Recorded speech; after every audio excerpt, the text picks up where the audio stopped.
What first got you excited about blockchains? Think about it. Oh wait. I bet it wasn't multi-million-dollar hacks, exposed data, or finding somewhere safe to store your seed phrase. Was it?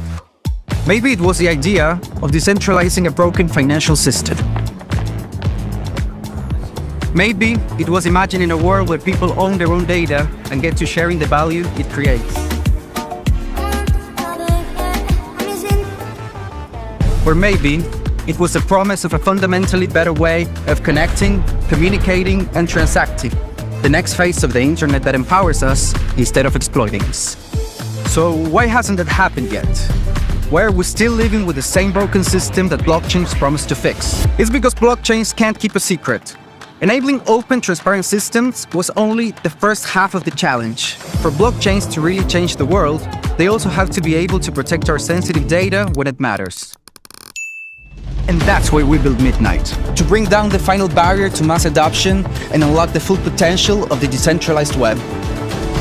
Let's build the internet we deserve, together.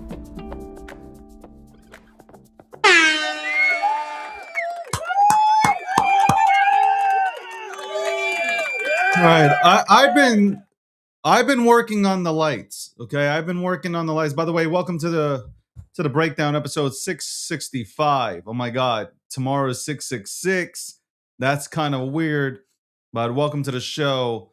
Sponsored by Midnight. Okay, we're talking about privacy, we're talking about Zcash, and we're talking about Monero.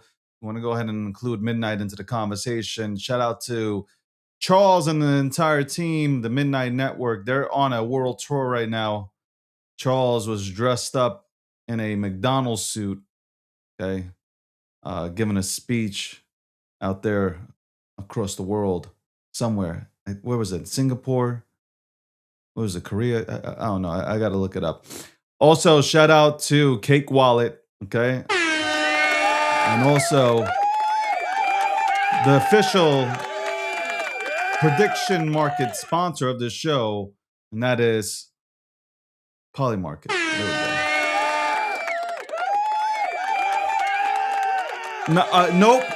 Nope. I don't look white today. I'm looking at my screen. Absolutely, I do not look white today. You're fucking with me. Okay, you are fuck. Let me go ahead and check Twitter. Let me check Twitter. Let me see how I look. If I look white, I'm done. I'm done. I'm going to a commercial break. I'm fucking done. I'm done. I won't even have a show today. Let's see. Let's see. I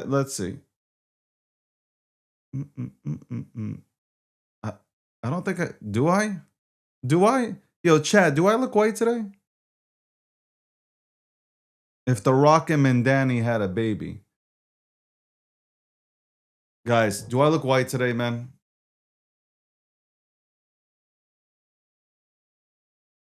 Man, these fucking lights. You know what? I gotta go to commercial break here. I gotta go to a commercial break to fix this, adjust this. I don't know. Hold on. Let's see. If I do this. Hold on. Let's see how white my ass looks now. How do I look now? Do I look even whiter?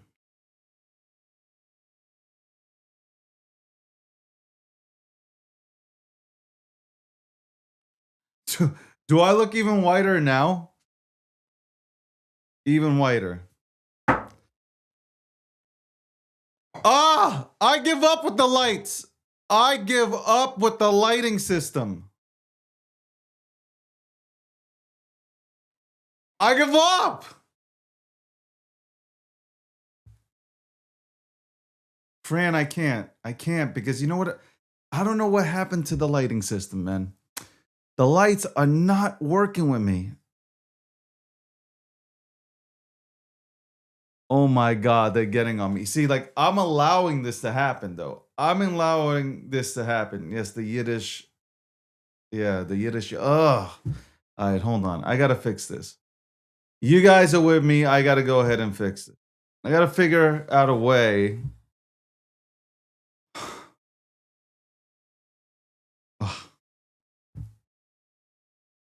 Yeah, hold on one second. Let me try. Try it. Natural light is obviously not working.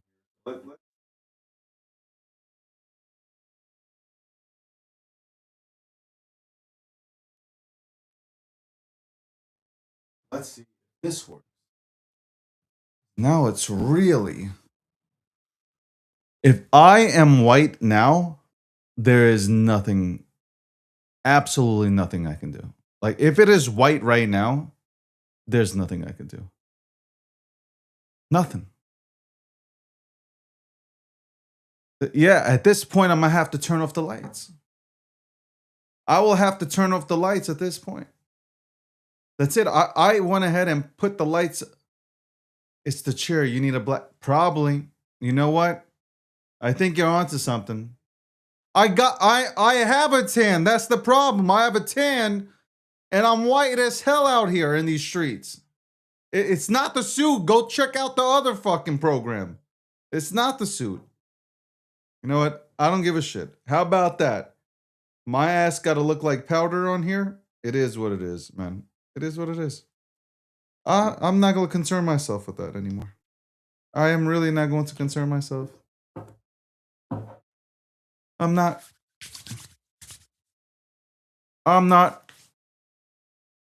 really going to concern myself with this shit anymore. I tried everything possible.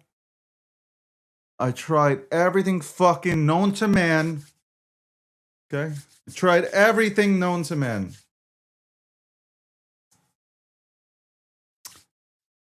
I tried. We shall move forward. Okay? And you know what? I think it might be the chair. You know what? I think it might be the chair, though. A chair's a goddamn white. Anyway, welcome to this show.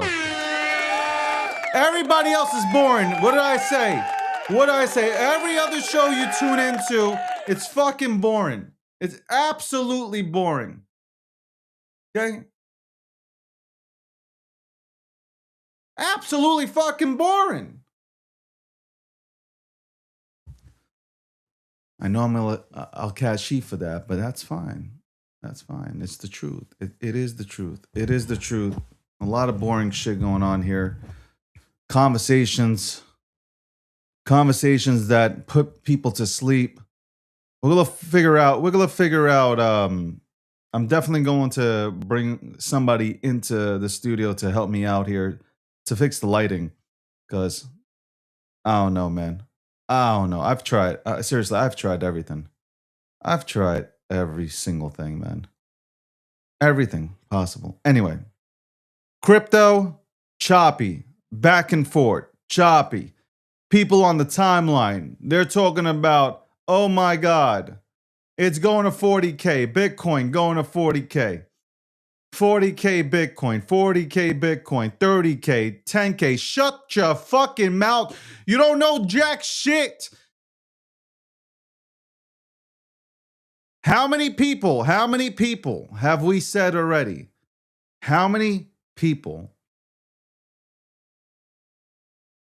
How many of these people actually hold Bitcoin? How many of these people actually hold Bitcoin? I want to know this. It's very important. It's very important to know how many people hold Bitcoin, especially the motherfuckers that talk mad shit.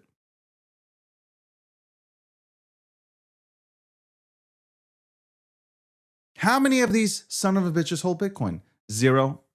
By the way, I need to read this because this fella answered me. This fella answered me. Hold on, I want to see something. I really want to see something. Hold on. I gotta look at something.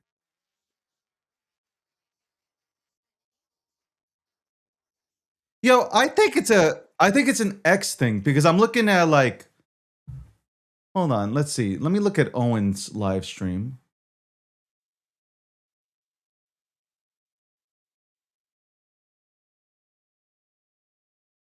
Owens. Owen also got this shit going, man. Owen also has this shit going. I don't know. I don't know.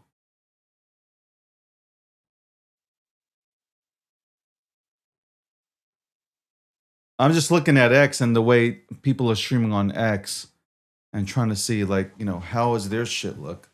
Yeah, I'm very concerned with this kind of stuff. Anyway, let's go to this. I want to address this because I'm not going to reply, Benjamin. I'm not going to reply to you. I say that respectfully. I'm not going to reply to you. There's a reason why, because it was very long. Relax. That's not what I'm talking about. By the way, I look so much better. I think lean back. Oh, I get it. I get it. I get it. I get what I need to do. I understand what I need to do. Okay, never mind. I know how the lights need to be set up. I'm talking to myself right now. All right, let's go right to this reply that I did to this post. Hold on. Let me find this. Let me find this. Where is it? Where is it? Where is it? Where is it? Where is it? Where is it? Where is it? Where is it?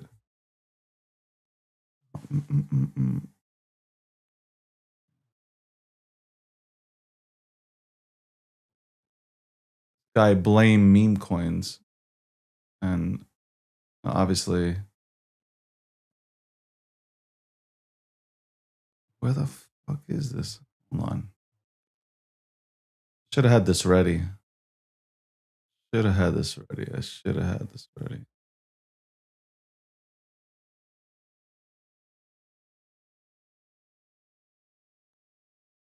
Okay, here it goes. All right. Let me bring this up right now. Give me 1 second. Let me bring this up.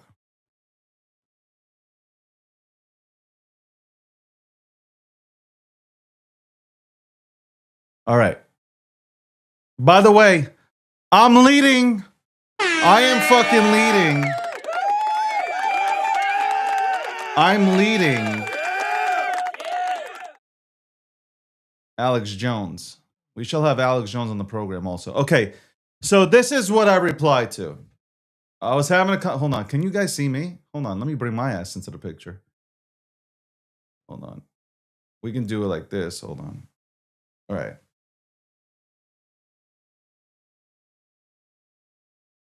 Nah, we ain't gonna do that. We're gonna go back to this. Okay. You guys see this? Let's go ahead and. All right. So Benjamin says the end of the meme coin phase won't be the end of crypto. It'll be the beginning of capital flowing back into assets with staying power. Excess gets washed out, foundations get rebuilt. So I saw this and I didn't answer him back. I wasn't being one thing, like, if I want to be disrespectful, I'll be disrespectful. And I don't give a fuck whose feelings I hurt either in the process. That's just who I am. But here's a guy who's all about Bitcoin, and I respect it, all about Bitcoin. And I haven't even looked into Benjamin. I actually invited Benjamin. He was supposed to come on to the show twice, and he failed to show up twice. Hopefully one day. He was that 4 people have never. There are 4 people. We talked about this yesterday. 4 people in the span of 10 years were no shows on my show. Okay. And now they get put to the back of the line because we have important people like Sailor and a lot of people coming on, CZs and all these people. They're going to come on. We're going to have a conversation. Anyway, let's look at this, right? Let's look at this. So he says that, and I say this. Let's go ahead and open up what I wrote back to him. I go, respectfully, meme tokens aren't the problem. They make up a tiny percentage of this ecosystem. Memes like Doge and Pepe brought in tons of people who ended up buying Bitcoin or Ethereum 3 weeks later. And that is true. That is true because during a time, first of all, memes are relatable. I say this all the time. Memes are very relatable to the average person, to the average normie. People use memes to go on TikTok. Shout out to my TikTok, to my moderators on TikTok. Shout out to the people that tune into me from TikTok. If you look in the comment section on TikTok, people use memes to reply. They'll use Pepe. They'll use Joe, the meme Joe. They'll use Flork. They'll use the Flork meme to go ahead and reply. They'll use Bobo. They'll use the Bobo meme to reply. People use memes, and it's not because they own or have a bag of tokens or a position in these projects. No. They're just using it because they've been using it for the longest time. They relate to the memes. So whether or not a meme is on a chain or not, it doesn't matter. People will forever use memes to express themselves. It's the universal language. Anyway, what you're actually seeing is this. I try to explain this because he tried to blame, I feel like he's trying to blame the memes for the current situation in crypto. And that is the furthest thing from the truth.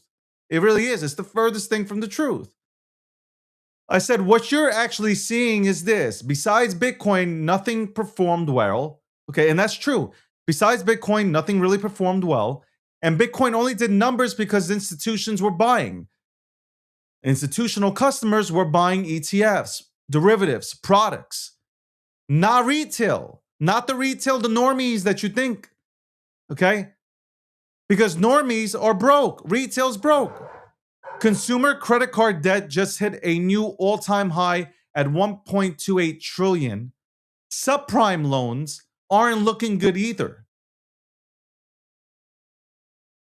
Retail didn't participate this cycle, whatever you're calling this. They didn't participate.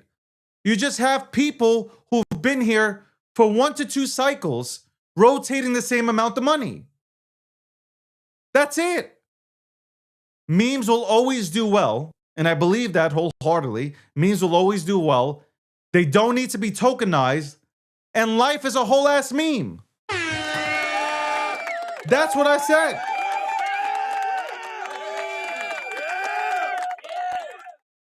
Ladies and gentlemen, it doesn't take somebody, you don't got to be in this space for 10 years. You don't got to be in this space for 25 years. You really don't. You don't have to be in this space for a long time. You can see it for what it is. Retail has not participated in these markets. Altcoins have been in a bear market for the last probably 3 to 4 years. 7 ran up, but they hardly broke their all-time high. That's it. It's been a bearish market for altcoins. So to blame it on the memes, which make up a tiny fraction of this crypto ecosystem, is crazy. No, it's been an institutional run on memes. And no, people aren't scared to come into crypto. They just rather go into the stock market. People, let me explain this. I have consistently said that Fortune 500 companies do a better job at marketing. Big corporations do a better job at marketing to Web2 centralized crowds. Period. They do a hell of a job when it comes to marketing to their own people. So the stock market, equities, all this stuff, it's doing well because people know the brands.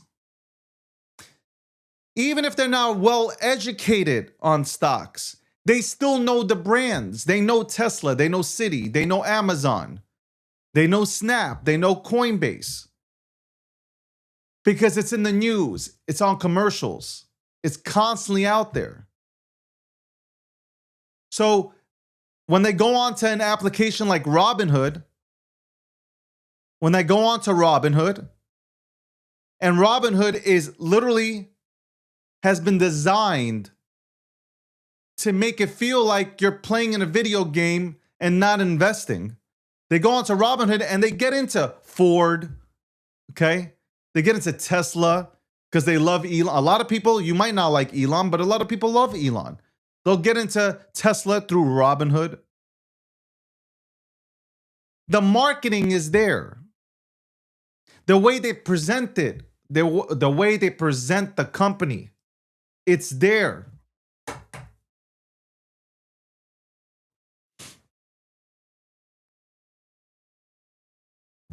Crypto has a problem with branding and marketing.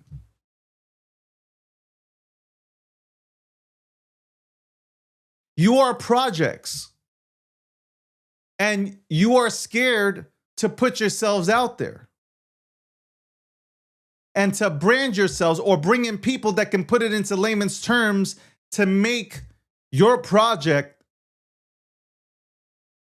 fun, where it's relatable, where people relate to it.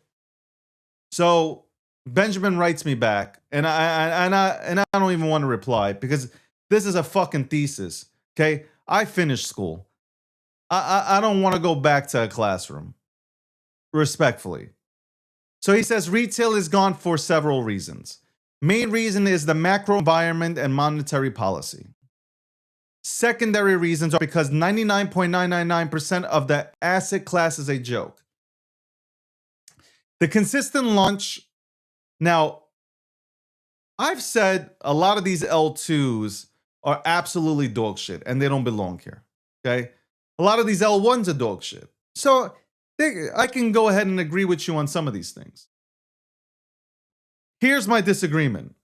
The consistent launch of shitcoins de-incentivizes developers from actually developing useful things within the space. That I don't believe so. If you are an innovator, you don't give a fuck about what's going on here in the casino, if that's what you want to call it.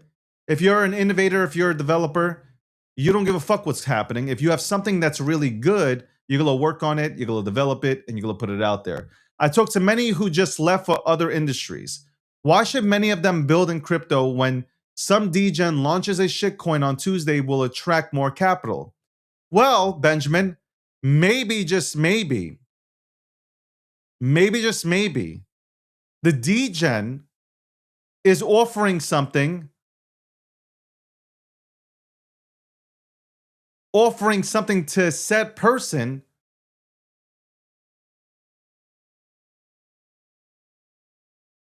that aligns with them. You can't force somebody to get into something that they don't understand. If retail participants did not reward meme coins so much by investing in those projects, perhaps developers would have been incentivized to actually build something useful. Hold on, Benjamin. See, this is where the bullshit comes in. Here's the bullshit. Benjamin, I've been here for a very long time. Your account says you've been here since 2017, so you know about the ICOs. How did that work out? Where people went ahead and gave money to innovators and developers, where only 1% of those ICOs is still here today. And yet all of them, the rest of them, walked away with millions of dollars. Maybe, just maybe, the people within this industry got fucking tired of, one, not understanding what the fuck is being said because it's not being stated in layman's terms, okay? Nobody understands fucking coding. Nobody understands Solidity, C++, Python. Like, people just enter into the space. They don't know shit about this. And developers want to sound really smart, when at the end of the day, they need to dumb it down or have somebody that can explain it in layman's terms. And maybe, just maybe, people got tired of waiting 7 to 8 years for the protocol to finally work or to do something.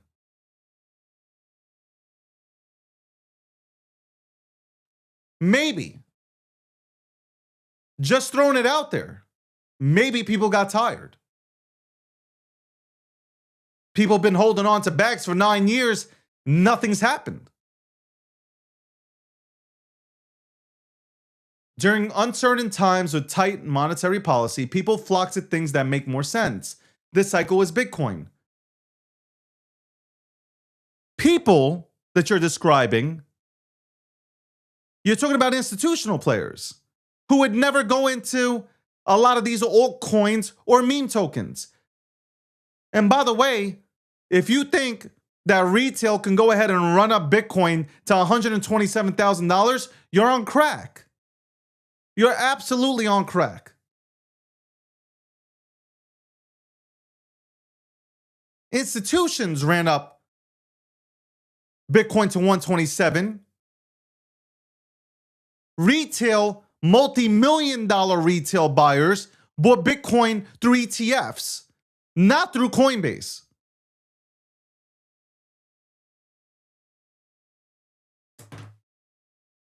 You're acting like they came.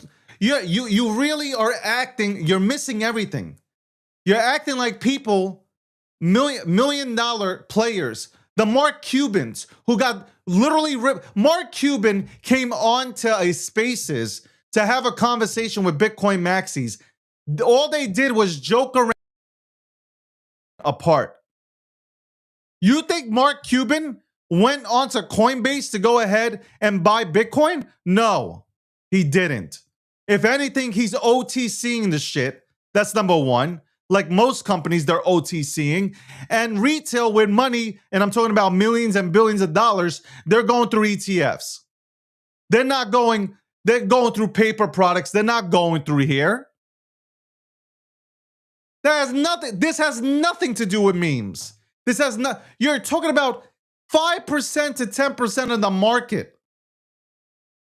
And you're blaming a small part of the market for what is happening here. Let's keep going with this. The reason everyone else bled, for the most part, is because most people do not trust it. Most people don't trust crypto. Most people don't trust crypto. It's because mainstream media has done everything possible to go ahead and report absolutely terribly on it. Jamie Dimon for years. Warren Buffett, CNBC, CNN, MSNBC, all reported, look, Financial Times. I can keep going, Business Insider. They all destroyed crypto, and it had nothing to do with memes. They called Bitcoin trash. Bitcoin has always been front and center.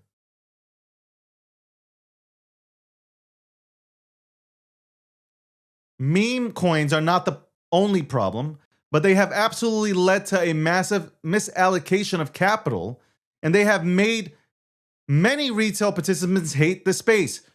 Do you know that at our peak, we hit $120 billion total market cap in the meme economy?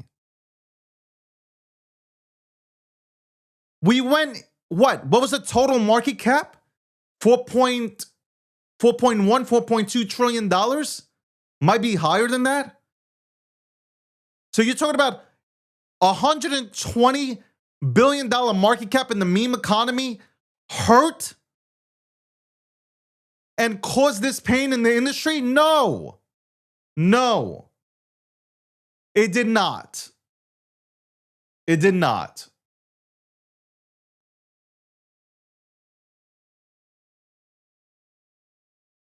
Who cares if a meme coin brings in a few people? Who cares if it brings in a few people? Memes. Chill Guy. I'm going to give you an example like Chill Guy, which was posted by multiple Fortune 500 companies to express themselves and also market their products. You might not care, but Fortune 500 companies see opportunity with memes. Dogecoin, by the way, was used by Fortune 500 companies to market their brands. A few people it did not bring in, it brought in a lot of people.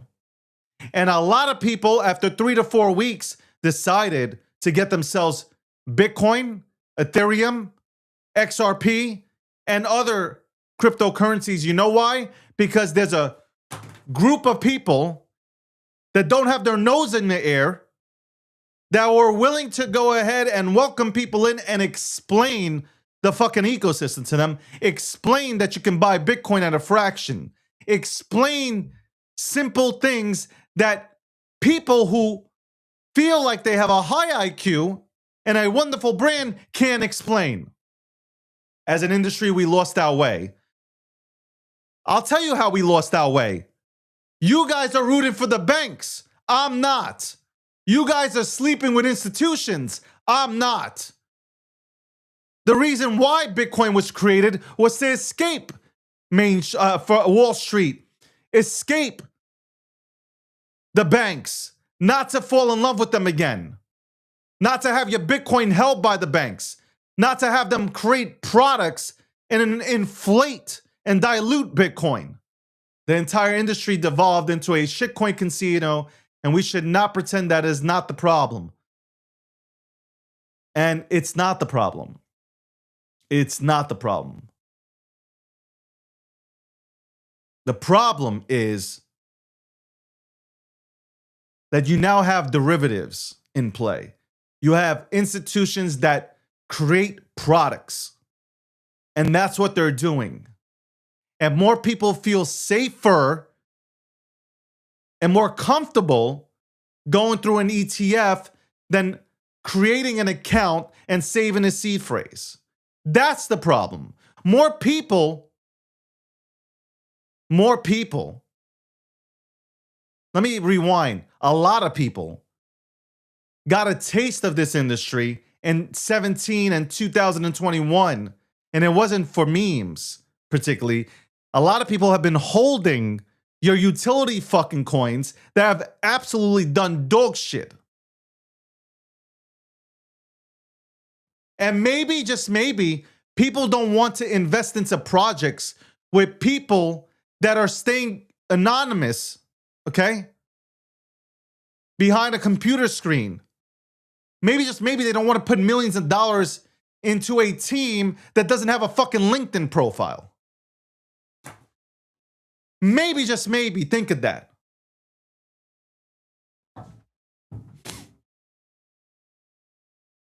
I didn't want to reply. Respectfully, I did not want to reply.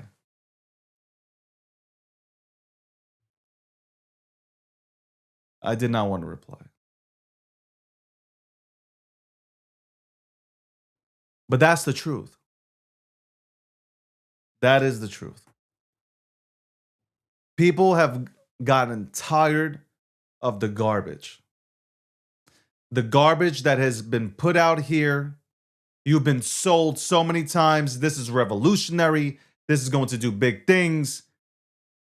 3-4 years later, it's done nothing. No announcements from the teams. Nothing.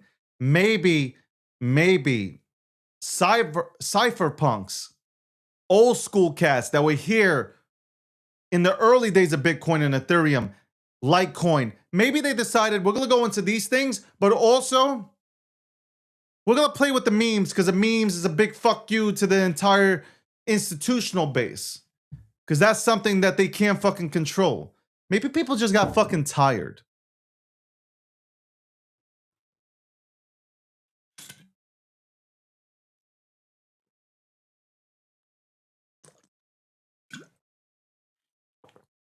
Maybe, just maybe. That's something to think about. And with that, episode 665, the breakdown. We'll be right back after this commercial break. What first got you excited about blockchains? Think about it.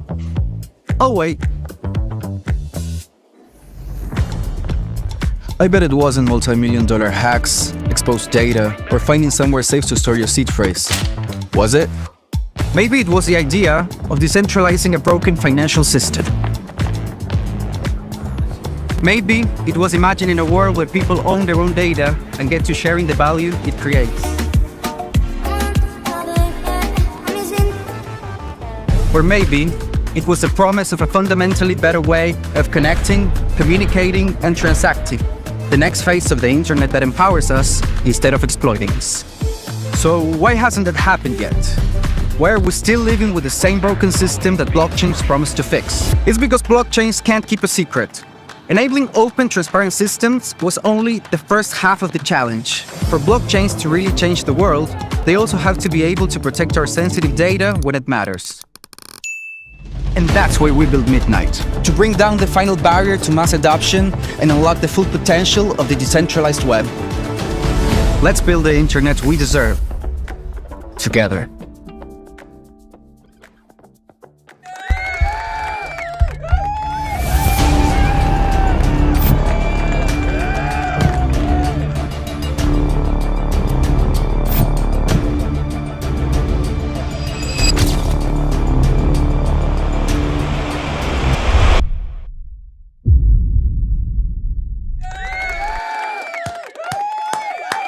Welcome back. Welcome back to The Breakdown, episode 665, sponsored by Midnight. Shout out to Midnight. Shout out to Charles, everything that Charles is doing. Shout out to, of course, Cake Wallet. Cake Wallet is also a sponsor of The Breakdown, along with Polymarket. Polymarket is the official sponsor of all my takes on prediction markets.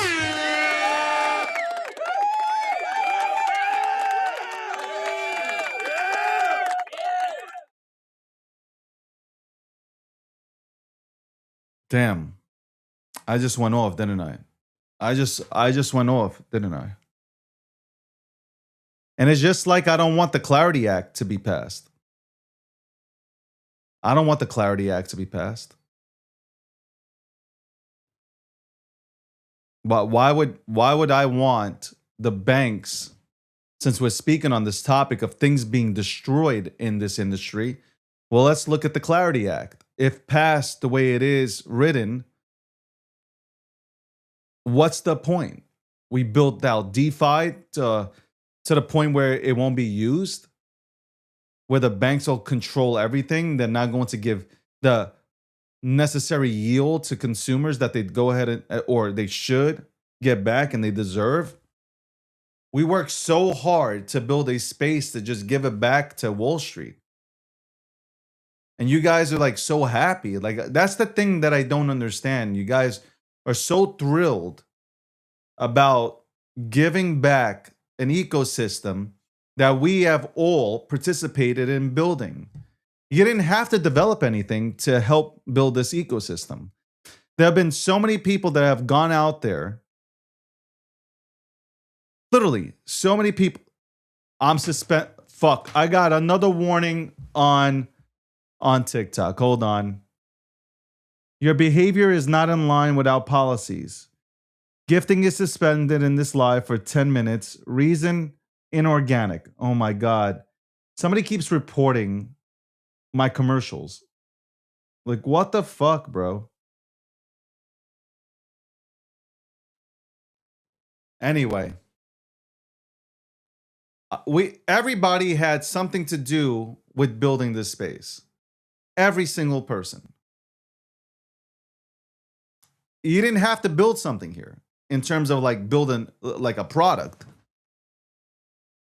You could have just gone out and talked to people about crypto and got one or two people in and unplugged them from the matrix. So you've done your job. To see us hand over this space to the same people that wanted you to have absolutely nothing in your lives is absolutely disappointing. And I might offend some people, and some people who, and listen, I'll have this discussion. You know, I want to say one thing. If you are an institutional player, if you support institutions and you work on Wall Street, you should want to come onto the show. You should appreciate that I have a different viewpoint, and maybe we can debate it. And we'll have a lot of people that are coming on from the institutional side. I don't hate the person themselves. They're doing a job. But crypto, Bitcoin, wasn't supposed to be in the hands of BlackRock. You guys celebrate this shit. I don't. Like, I'm not celebrating this. Why would I celebrate it? For what reason? What reason? Why? Do you understand how do you guys understand how derivatives work? Does anybody understand? Chat. Do you understand how derivatives work? Do you guys understand how this whole shit works?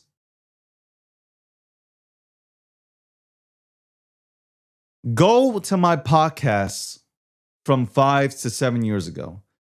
I said, as soon as the institutions come in here, we are all fucked from the standpoint of they have more money, they have the clientele, they know how to market, they know how to present. This space doesn't, okay? And they will take Bitcoin. I said this so many times. They will take Bitcoin and they will take the 21 million supply of Bitcoin and they will expand it by creating derivatives paper products. And that is what's happened. That is exactly what has happened. They have created paper products. And that, ladies and gentlemen, hurts Bitcoin a bit. That's the truth that nobody wants to speak about. It hurts.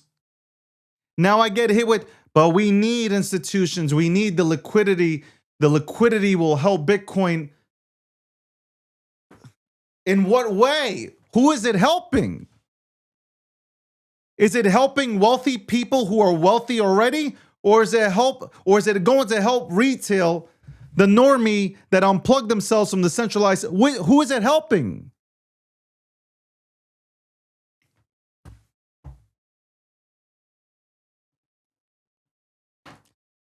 That's why they don't want me talking about this. Ask Fox Business. They don't want me talking about this. Right, Fox Business? Y'all don't want me talking about this.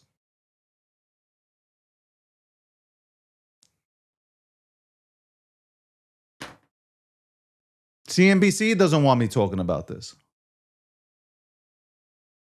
This just exposes their plan. Their entire plan. This is their plan.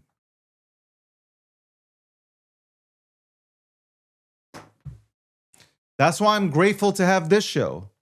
I don't need nobody. I don't need to make an appearance.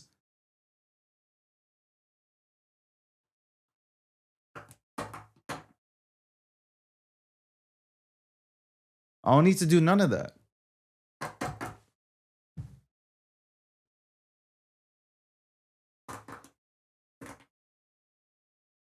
What have they done for retail?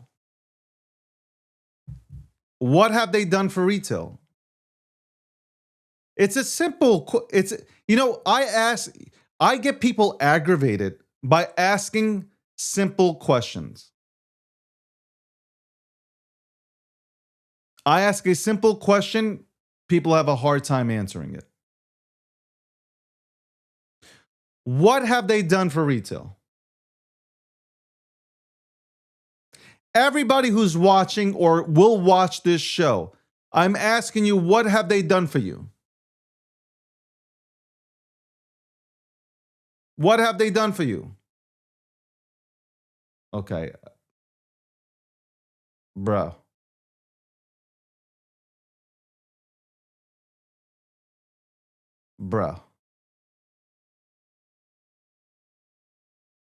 Y'all wallin' over there. Y'all wallin'.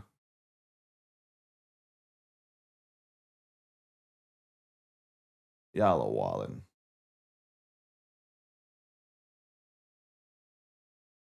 What have they done?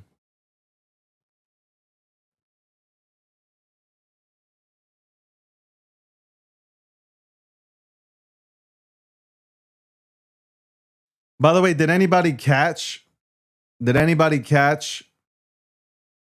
Pam Bondi yesterday?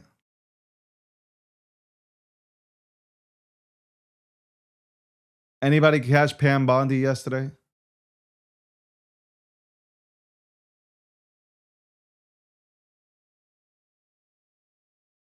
Anybody?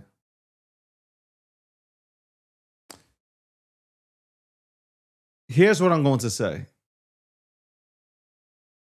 And this is going to fall somewhere in the middle. This is going to fall somewhere in the middle here.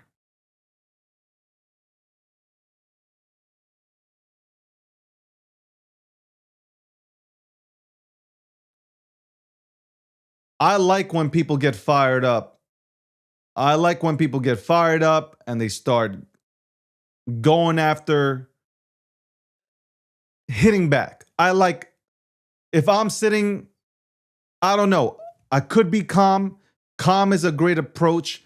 Calm, throwing out factual information will go ahead and silence and make somebody look damn stupid. But sometimes you got to punch back. Sometimes you got to punch back. Here's my issue. Here's my issue.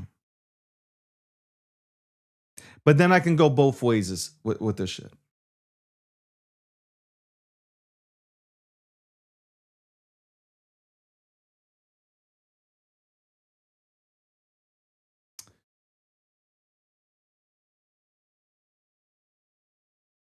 The Epstein shit, these Epstein files were available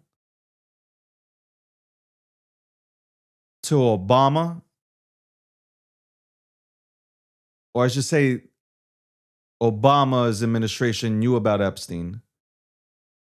Biden's administration knew about Epstein. Obviously, Trump's administration knows about Epstein. Obviously, Trump knows Epstein. And he's reported him. And reported him to law enforcement.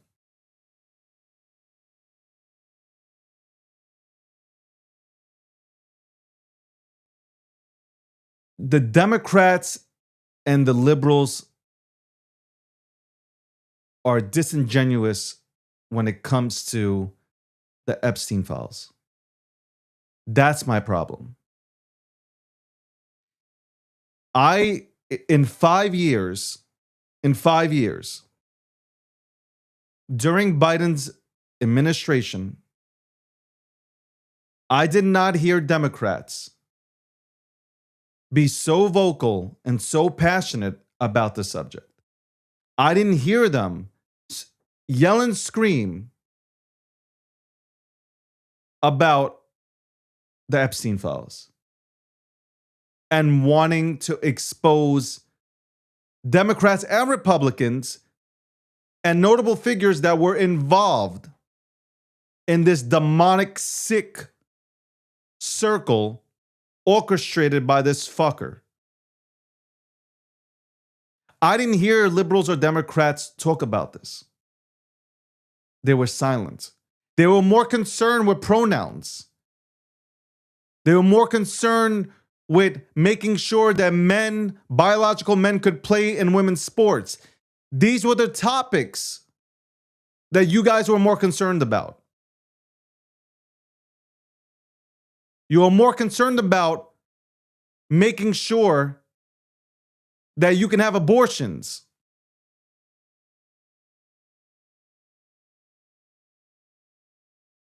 Now that Trump's in office, now that Trump is running shit, now you're concerned about the Epstein files. Now every senator and every representative concerned about the Epstein files. Where was this passion? Where was this passion?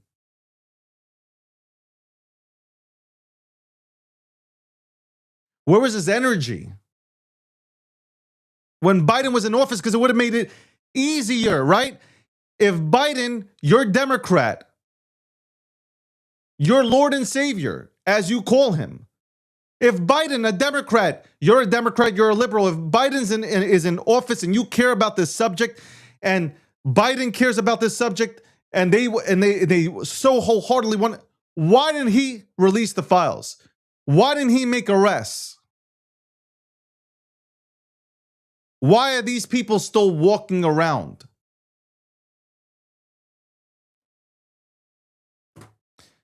No mention of that. No mention of that. You know what they'll say? Don't deflect. Don't talk about Biden and him having 4 years where the FBI, the CIA, everybody in these organizations, the top heads, or all Democrats. Let's not talk about that though. You didn't care about these innocent victims. You care about them now. And that's me doing air quotes. You don't give a shit about the victims. Your number one goal is to find anything on Trump, and you can't find nothing. That is it. It's like, how can we find something on Trump? How can we get on Trump? But I must say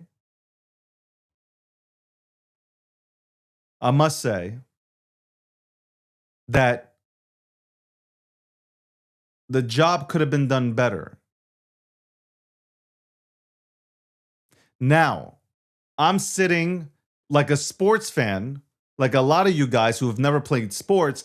I'm sitting playing Monday morning quarterback, not knowing what the DOJ or the FBI is doing.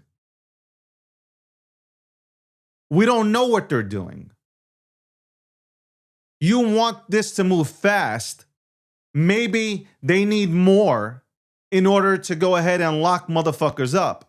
Now, do we want to see people locked up? Anybody who participated in this demonic network, the satanic network? Yes, 100%. We want that. I think doesn't matter if you're a Democrat or a Republican. I think you should want that. But I also want it done correctly. I don't want somebody arrested who had nothing to do with the goddamn situation just to say that there was an arrest made. No, I want these people who were involved in this shit arrested. I want them to be fucking put into prison for life.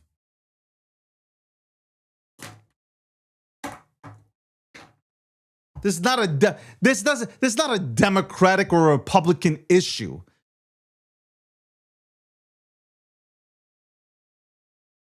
But Democrats and liberals always find a way to turn it into a political issue. This shouldn't be political. This is human lives. Okay? Human lives were human beings were tortured. So fuck your party. Now, could Pam Bondi have done a better job? Yeah. Did some of these representatives deserve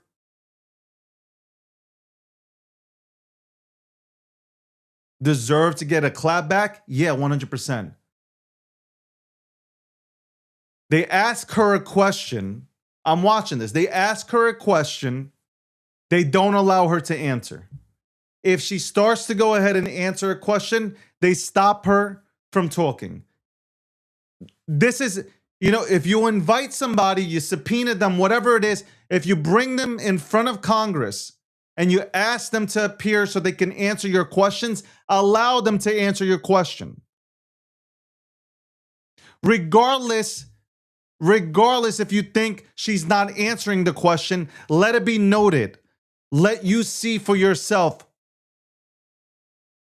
Let you then judge.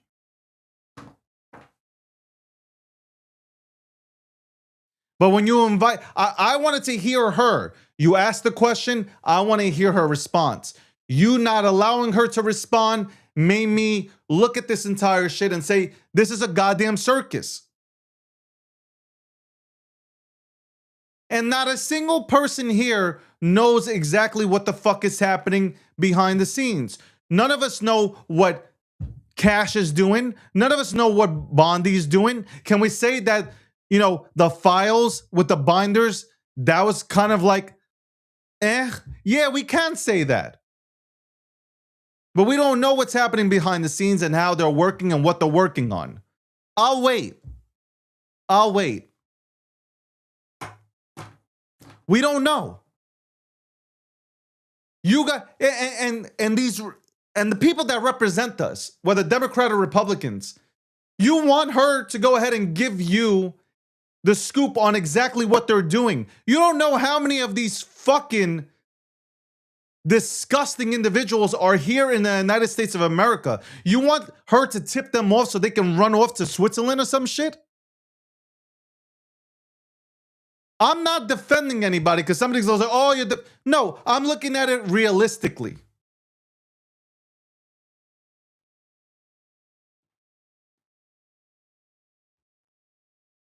Again, this is an issue that transcends party lines.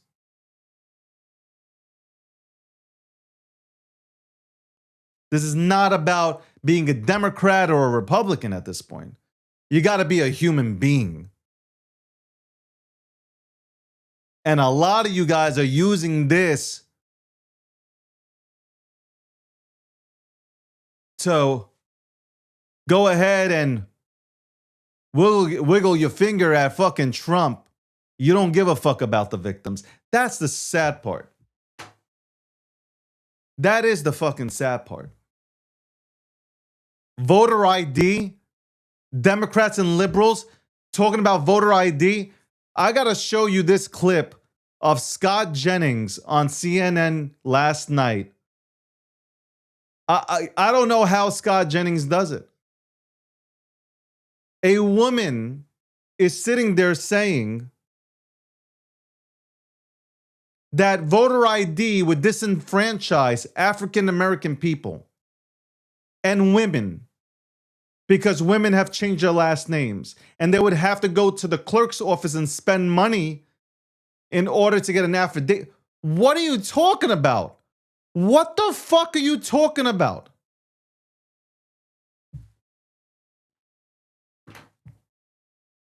There's plenty. Number one, if you want to use these arguments, number one, there's plenty of time to go out there and get ID. If you don't have ID, which is crazy because you know what? You need, in order to get a job, you need ID. In order to drive a car, you need a license. And when the cop stops you, you need to show ID. If you make a mailbox, right? A P.O. box, a mailbox, you need ID.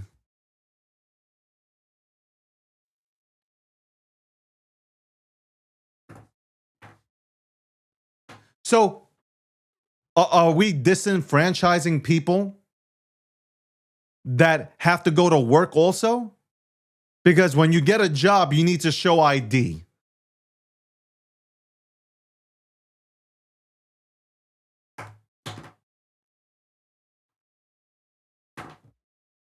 And a lot of you guys are on food stamps. A lot of you guys are on welfare. So, to my knowledge, you need to show ID.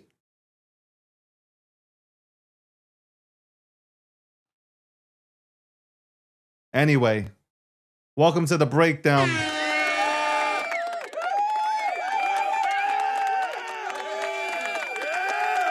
Episode 665.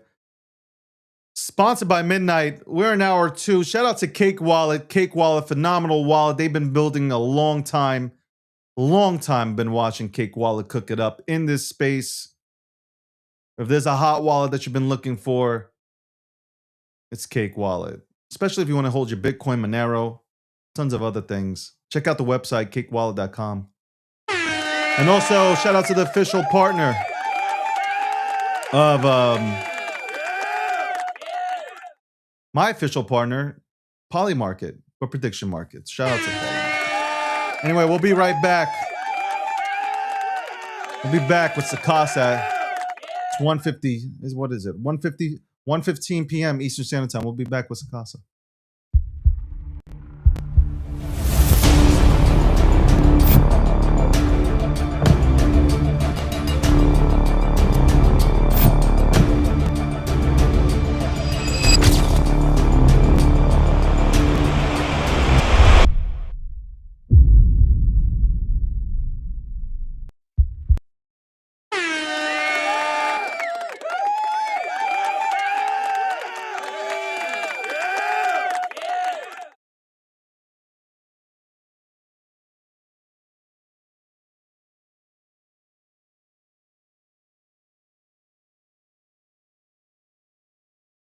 Fuck. And I hate when I don't unmute myself. Welcome back to episode 665 of The Breakdown.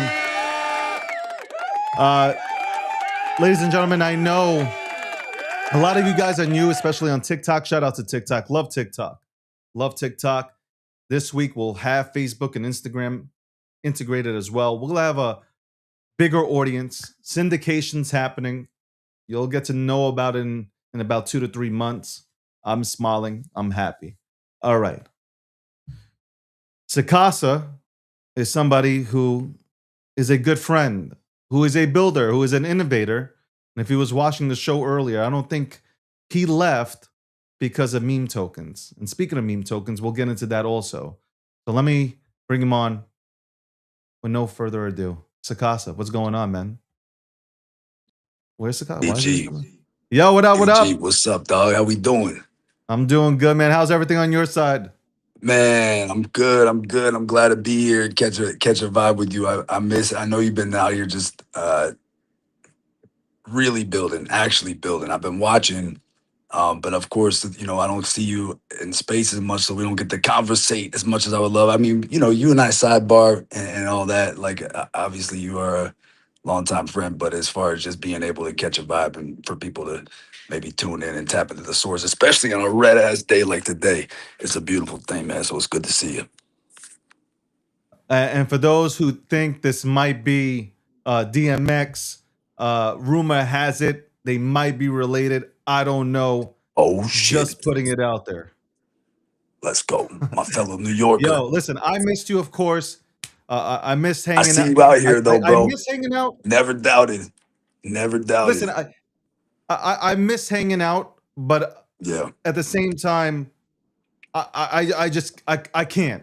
I can't. Sometimes it's good to just get out of the pond and Yeah, let the fucking let the Muppets, tear each other apart. Come back in, maybe dip a toe. You know what I mean? God bless everybody. You made That's the all I right can choice. say. Yeah, I needed to, obviously get back to the brand, and I kind of got lost in the Yeah. shuffle there. I talk about it openly. I kind of got lost in the shuffle there, and just like I wasn't me kind of thing. So, But you know what? Like, and- it's those moments that they give us opportunity to either rise to the occasion and break, shatter whatever the fuck is holding us back, or fall victim to it and blame everyone else. And you did the former. So those moments are really, in hindsight, very impactful, with blessings in disguise. And that's what I really think happened with you as well. yeah, I sat back and I kind of and I again I've talked about this on the show. I sat back and I had one of those moments where I was like, "What am I doing?" Like I've built, in my eyes, I built a really good brand, and I just allowed it to. I don't know. I devalued it in a sense, and just you are who you surround yourself with, and I've Yeah. always said that. But then, like, if I say it and I'm not heeding my own words, then what the fuck am Well- I talking about, right?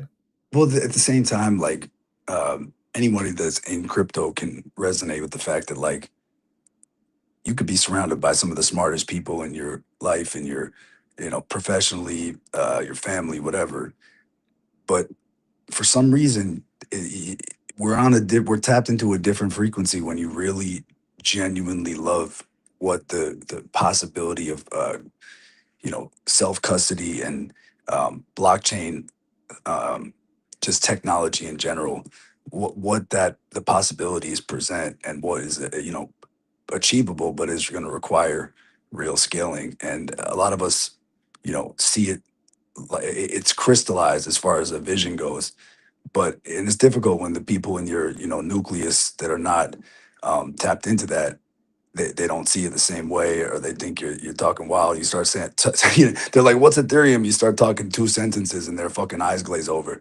You know what I mean? It's just like it's different. It's different. So when you can tap into a source of people that share that, there's a camaraderie there that is important. It gets us through the difficult, the difficult stretches, which are temporary. Time has a way of really messing with our heads. And don't get me wrong, I had a lot of fun, obviously, in the Pepe days. Yeah. a lot of friendships were made. I met obviously you during the Pepe days, and not that we didn't see each other, but in Yeah, terms it was of different. It was different. conversational, uh, you know, had a lot of conversations, met a lot of good people. Yeah. Um, but yeah, it's funny. I answered this guy Benjamin back the other day because he's blaming memes for the collapse of the current market. Which, if you Hilarious. look at the meme economy, hit like 150 billion dollars in total market cap. The total market cap for the entire space was like about 4.2, 4.5 4.2. trillion Yep. dollars. My So understanding is 4.2. so if it's 4.2 trillion and the memes only went to like 150, go ahead, give it 220, 220 billion dollars. It didn't do shit to the rest of I think people just resonate. Number one, people resonate with memes. You're a Yep. meme expert. People resonate with memes. People love memes. People, you talk to them respectfully. And I say this all the time, I talk about Near Protocol. People are just fucking lost. They're like, I don't understand what the fuck you're talking about. We Well, start shooting the shit about memes, it's a different story. People seen it, they've seen it in comments, and they're like, oh shit, I've seen that before. That's cool. So they made a token, they tokenized it, and within 5 minutes, a person jumps in. And then from there, like I felt with Dogecoin, which I went on Fox Business multiple times, and I said Yeah. Dogecoin does really bring people into the space. You have people that do come into a community, and I know you hate that word, but they come into a community and then they figure out Bitcoin. Within 3 to 5 weeks, I really do feel like they figure, oh, I can buy Bitcoin for a fraction. I can get Ethereum. I should get Ethereum, or I should get Solana. And then you have these type of conversations that happen. What Yeah, do you feel? You feel like the meme economy hurt well, I think the economy here? when you think about what a meme is, right? It's not just like the kind of tradition how we understand memes. It's a vehicle for expression, right? It could be a song, it could be an image, it could be a video, whatever. It could be a saying, it could be a moment. All these things are forms of memes. And when you were talking about Near Protocol, and there's a lot of these like very different types of protocols and ideas and products that are technically sound and have a lot of density to them, but they are missing that distilled down, slap in your mouth. Everyone's got a short attention spans impact that's required to be able to get people to actually feel something and be motivated to investigate further. So, like, as you were saying with Doge was a great thing. When you're walking around like a grocery store, they got like the taste test. You taste something and it's like, you're like, damn, that's good. I'm gonna go buy it. Like, you need something to wet the palate a little bit. If people are not gonna dive in and investigate these things, if you can't give a little jolt to something to get them interested and get them intrigued through whatever framework that actually interests them in that at that point in their life experience. And I think it's kind of foolish to just think that there's one size fits all. Like, these things can be leveraged. The problem is that it gave a lot of people who are driven by solely greed to be able to manipulate and take advantage of people that really did believe in community. Ultimately, though, when you have a macro backdrop that is not conducive for growth, these assets are going to get hit harder. And the reason I love memes, and this is, I guess, separate from Doge, which I love for what it is and what it represents, but it's not a cap supply. I like the idea of a symbol, something that represents these memes, right? That are tied to a cap supply, because then it really is just the supply demand dynamics. That's why we love Bitcoin so much, and Bitcoin is a meme as well. It's so, like, I think that the potential is there and the ingredients are in place, and I do believe that this period of this kind of everyone has to experience what greed looks like on full display. It's required for the process, for the journey along, actually forging these sustainable, clusters of people that align under these cap supply assets. There's been a lot of talk about one of our favorite memes, Yeah. Bobo. Shit! You Before said I get into Bobo, Yeah. I made I don't know if you watch. I know you're a busy guy. I watch. Yesterday, I tune in. Yeah, go ahead. yesterday I went ahead and broke everything down. I'm very disappointed in Ethereum. I got to say, Yeah, very disappointed that you're seeing um, a lot of people leaving, and this is Sushi Swap, MetaMask. Like I can name it all out. They're putting Solana first ahead of Ethereum. I feel yeah, like Vitalik really dropped the disgusting. ball with L2s all over the place, which essentially, I feel Ethereum would have hit $10,000 already if it wasn't for all the L2s, stealing liquidity from Ethereum. I mean, it was just like Well, they weren't the, necessary. the problem was that they made it so scalable and easy and efficient on Ethereum, but Ethereum didn't have, an aligned interest as far as like how they could really uh, benefit. The network could really benefit from these L2s having the magnitude and impact that an L2 like base did. Yeah, I, but I, here's the thing. yeah, Like, and I'll give you the mic. yeah. Go ahead. To me, when Frank from DeGod switched over to Ethereum, I understood why he's doing it.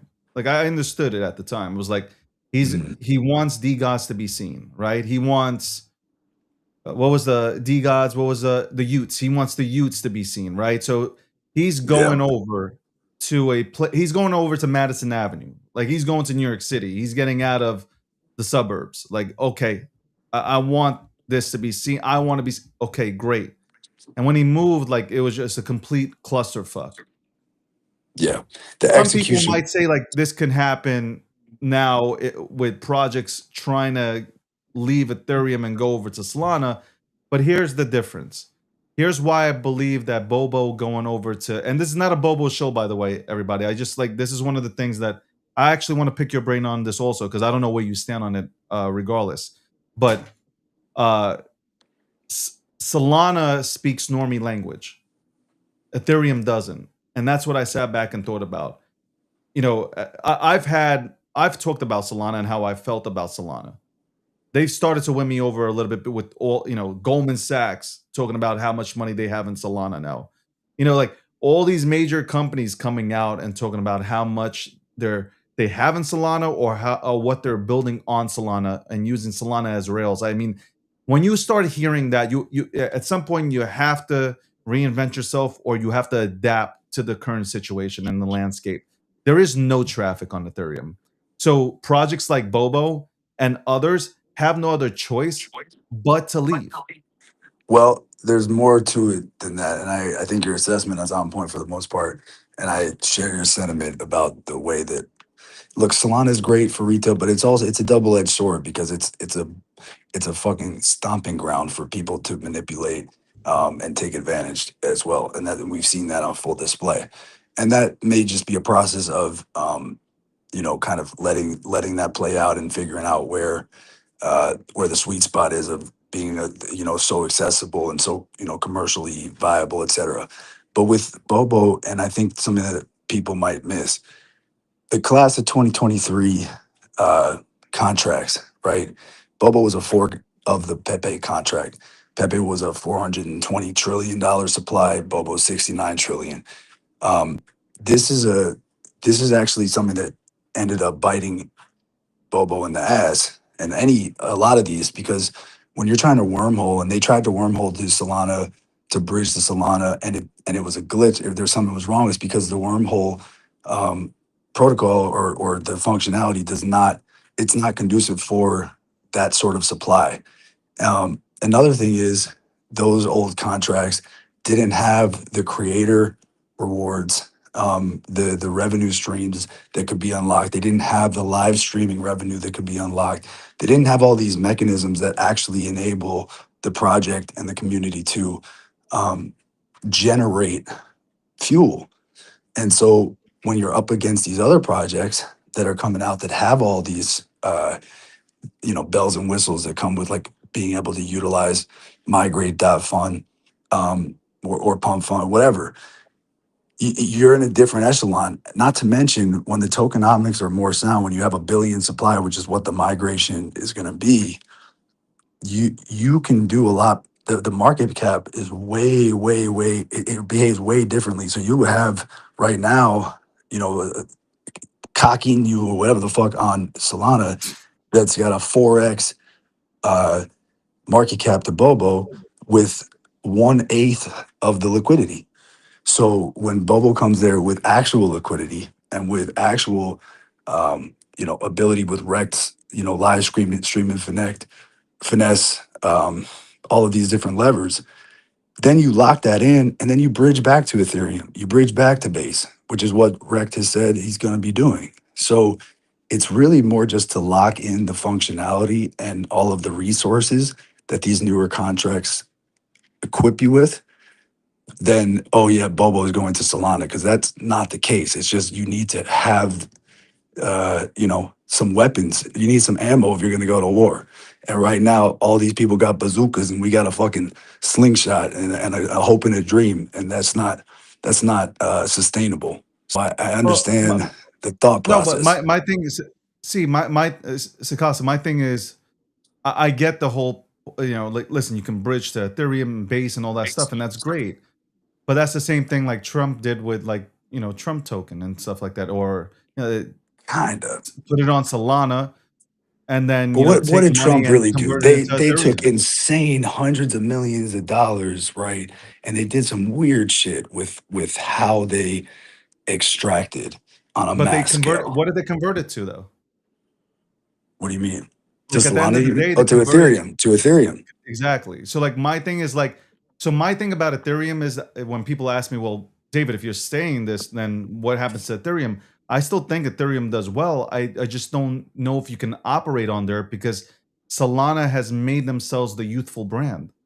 I'm just that's the way I assess it. I mean, like, I could be wrong, Yeah. but I'm No, and looking at it. It's like, I've been reading what Vitalik has been putting out though, and it seems like, you know, when you're on the front lines like he is, or any of us have been, trying to scale things, to be able to grow and adjust in real time and be agile, like I do think he's demonstrated that he's, capable of doing that on a high level. So it's not like he's siloed out. It's that he's observed what's working, what's not, and he's trying to think 10 steps ahead and reposition Ethereum to be more impactful. And if that entails it being more institutional, I think the 8004 protocol, the X402 payments, these things with the agents, like they're going to exist on Ethereum.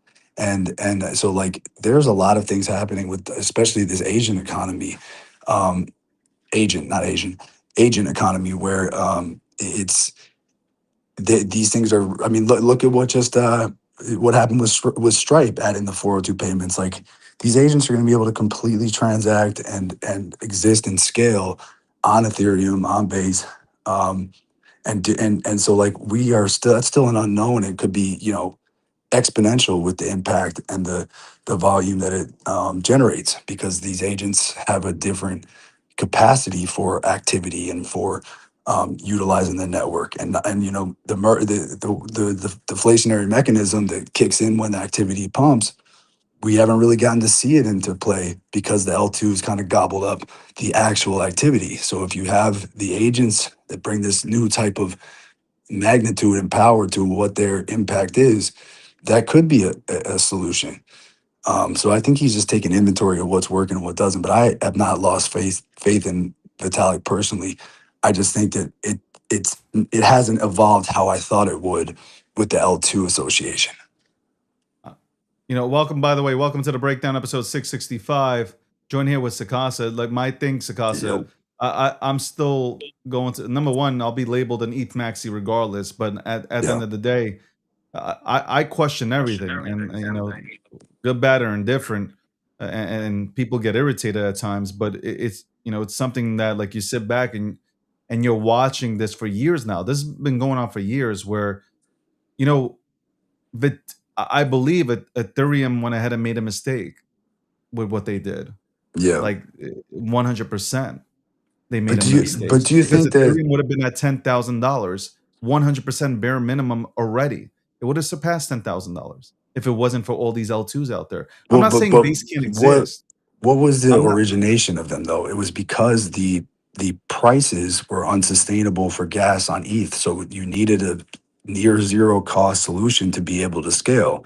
So the Sakata, L2s I came in and rather would have addressed that. paid $1,000, okay, every single time to get out of something than, you know, look what we have now. Okay, you paid 3 cents for gas for transactions. Now what? Well, I guess I You see don't it even have a differently because network. I don't see how there would have been a viable path for something like Base to come on, do a partnership with Stripe, be able to roll out what they have, put equities right on chain, all of Yeah, those but sorts Base of is things. doing something. But They Base is are, doing but something. that's what is that doing? That's It's the bringing more difference. people to crypto. It's bringing No, but people that's to the difference. crypto. Base is doing. Base is. I have no problem with Base. I think Base is. I think it's a fantastic network. But look at the other 49,000 L2s. Like, what do they do, Sakasa? Yeah, I Like, mean, there's no reason for them. That all they're doing is extracting liquidity I from agree, but Ethereum. didn't Vitalik kind of make that distinction? He Yeah, essentially 3 years after outlined, the fact. It's right, three right. Well, 3 years after. you have to allow things to roll out and then be able to take inventory of what works and what doesn't. And then luckily, like we'll see if it's luckily, it might have been too delayed. And I think that to your point, the mistake on the delay might be that is definitely a legitimate statement. But I do think that it does require time to be able to see if things work or they don't. I mean, if it was going to work and it didn't initially work and he prematurely cut it off, that could have been an issue too, right? So you never really know, but you can. I think the defining um, factor is like, do these builders and people on the front lines adjust with decisiveness and intent and execution, or are they reactive and do they not really have any innovation to bring? I do think Vitalik is the former of those, but it's really yet to be seen, to your point. I think Sakasa, he should have embraced the meme community. And that might sound silly to a lot of people, but memers are loyal. There's a big community of memers. His, look what's okay. Look what Solana did. They embraced the meme economy. You had CZ and Binance Chain had tried desperately to get that culture onto their chain. They didn't. They did so because BNB did pretty well, but again, they never captured that market share. Tron, Justin Sun desperately wanted to capture the meme economy. Obviously, he didn't do so well. Others have attempted to do it, but Yeah. Solana did it. My thing is, Vitalik was first to market, right? Ethereum was where people were building the shit on, right? Right. He should have embraced it. Instead of going out and writing novels about how like memes are worthless, he should have embraced it. Yeah, and Because now you're building a network. that's the mimetic gap we were talking about before, about you could have the smartest, most technical shit, but if you can't bridge it to the people and if you can't make it intuitively resonate upon impact, it doesn't have the same density, right? Yeah. That's But my biggest pet peeve. Is like if he would have embraced it, then he doesn't have any challenges from anybody else. Like now it continues to grow. Whether you like it or not, just embrace it publicly. You don't have, privately, you don't have to like it. Publicly, these are your future clients, right? Like that's my thing. Like if I was running Ethereum, I would have embraced the meme economy. But do you 'Cause think these that are- if you were overly welcoming to all parts of it, that you would have potential vulnerability and exposure when certain things are platformed, certain things are amplified with your cosign that could be destructive long term? I think that if things need to be broken, right?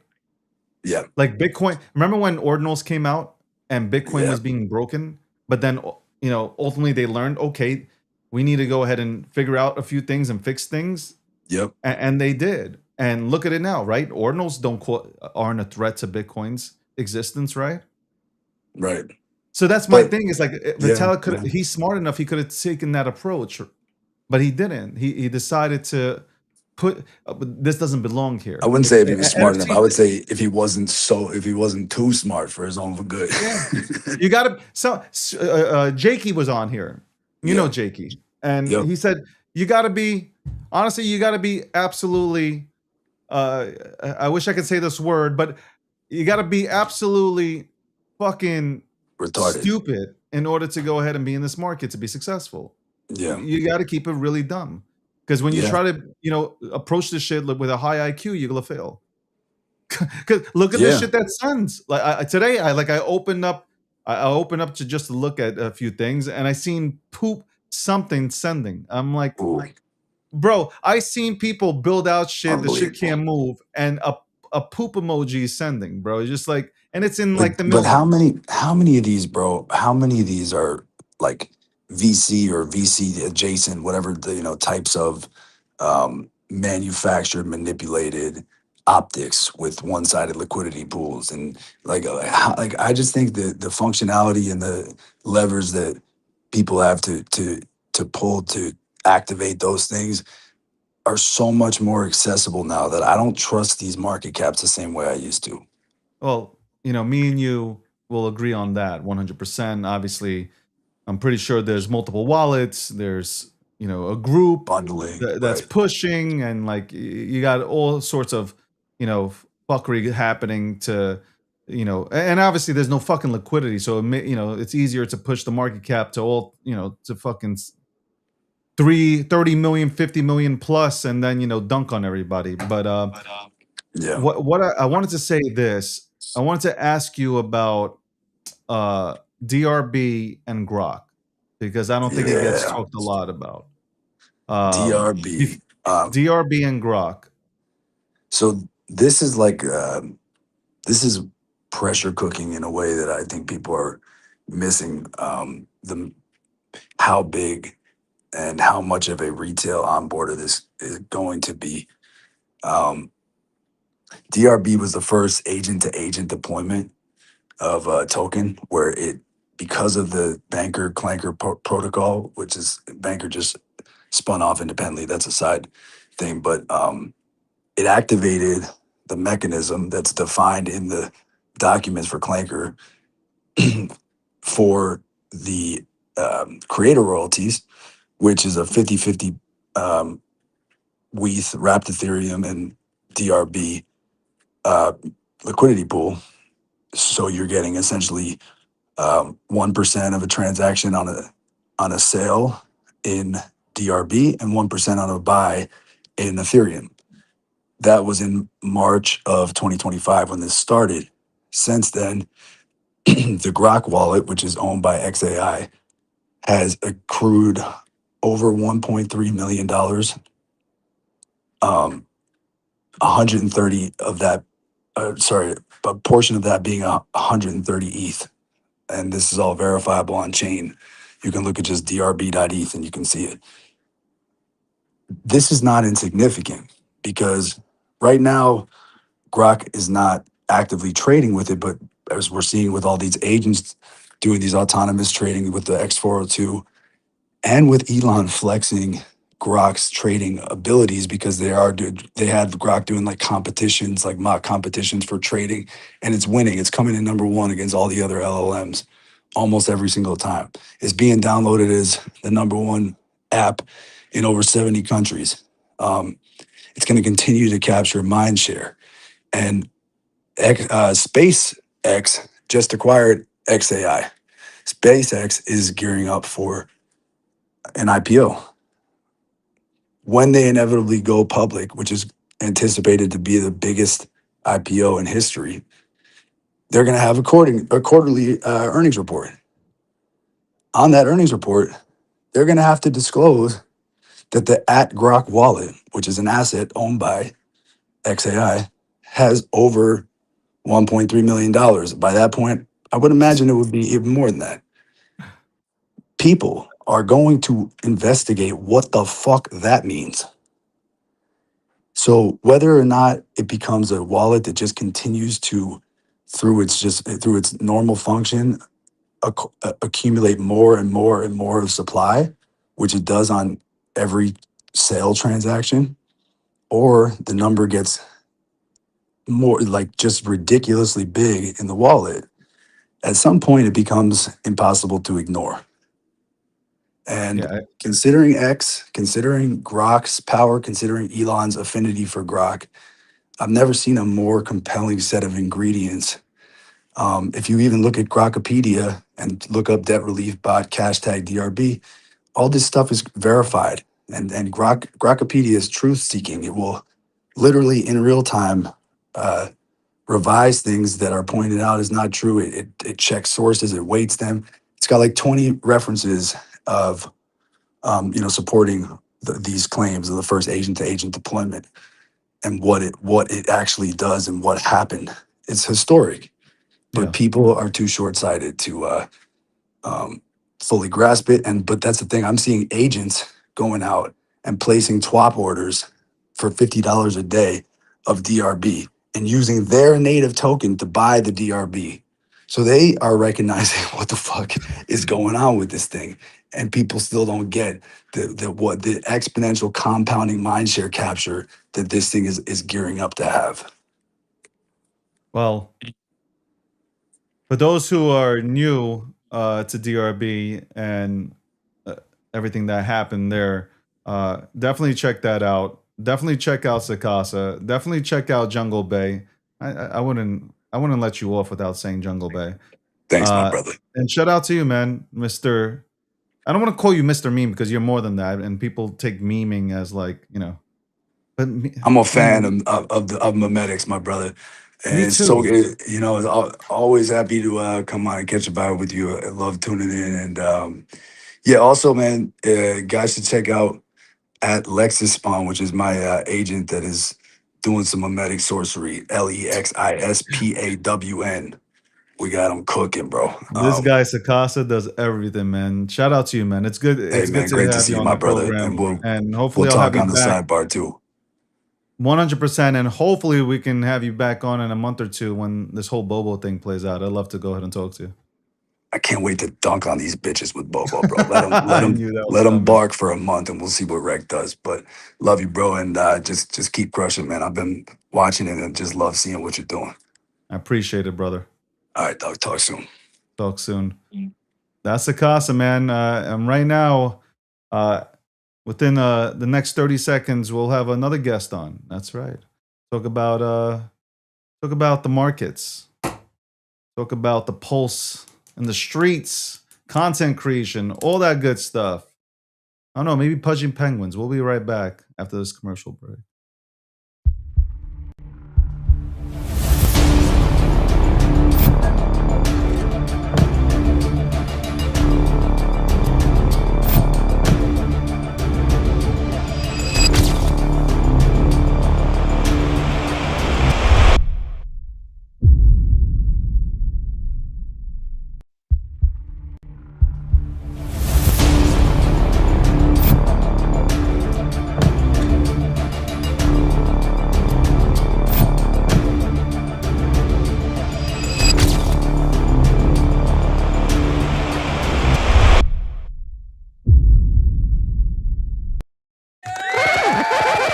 All right, we're back, and let's. Chev is in the back.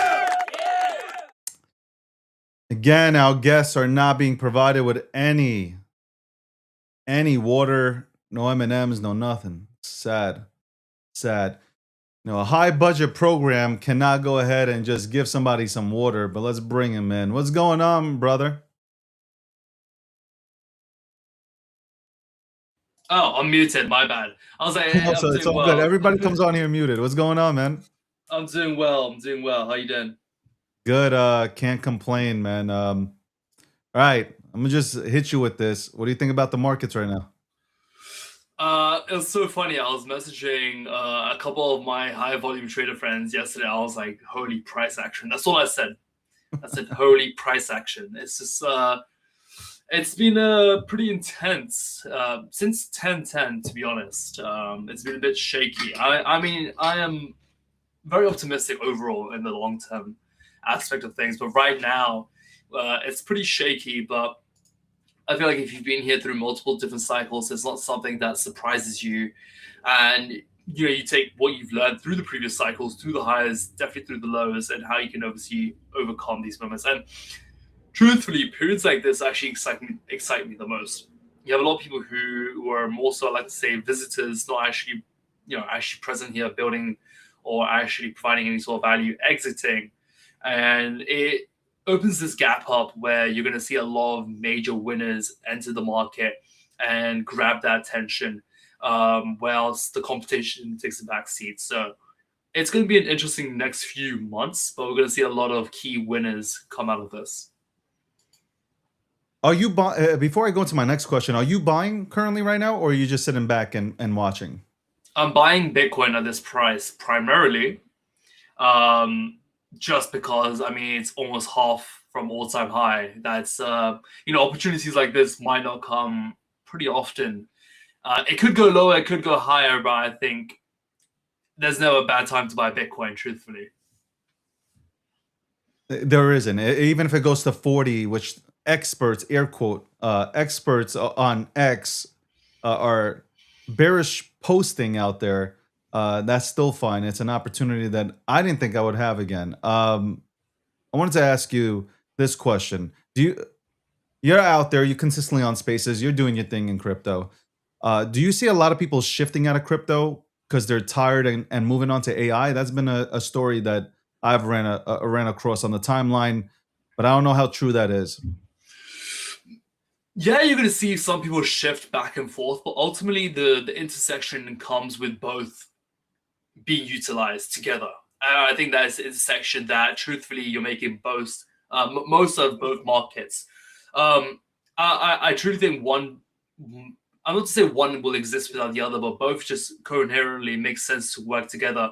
And you're seeing that. You're seeing that in different forms. Obviously, you have the AI coins, whatever it is, but I think you're seeing many other assets where are being traded by AI, or AI is learning from our decentralized plane. I think what you're going to see in the next few months, not years, next few months, is major brands, companies launching the AI with a conjunction of a token, or however that might look like, using decentralized rails.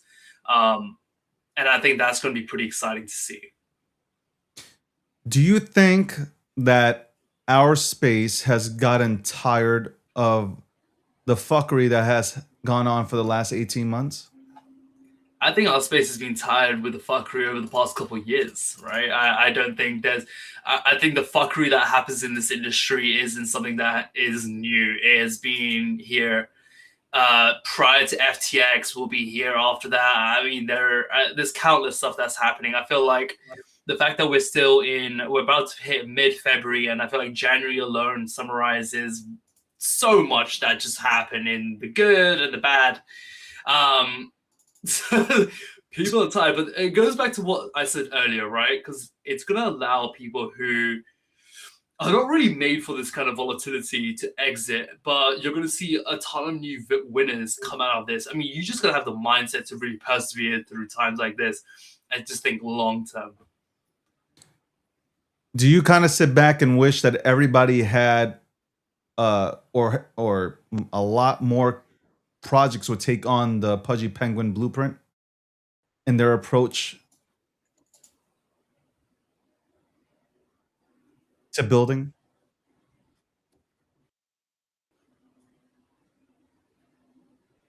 I think we're having technical difficulties. This is the breakdown, episode 665. Man, he's gonna have to, I guess. You just cut out. Man, this was such a good. No. Did I cut out or did he cut? No, he cut out. He cut out. He has to come back. Don't worry about it. It's live TV, ladies and gentlemen, and this happens. But a true professional knows how to go ahead and man the ship, right? He'll be right back. Good takes. Love the takes, by the way.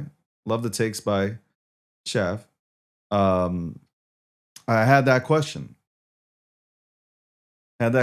Should more projects take on the way of building their projects the way the Pudgy Penguins have done things? I've given Luca a lot of props, a lot of flowers, because I believe Luca has done everything the right way in terms of building. I think he's done absolutely everything the right way. There's a question in the crowd while we wait. There's a question. by Web3 Glossary, and he asked, "Do you think, DG? Do you think Crypto Slayer could be behind the lack of liquidity in crypto?" You know what? At the end of the day,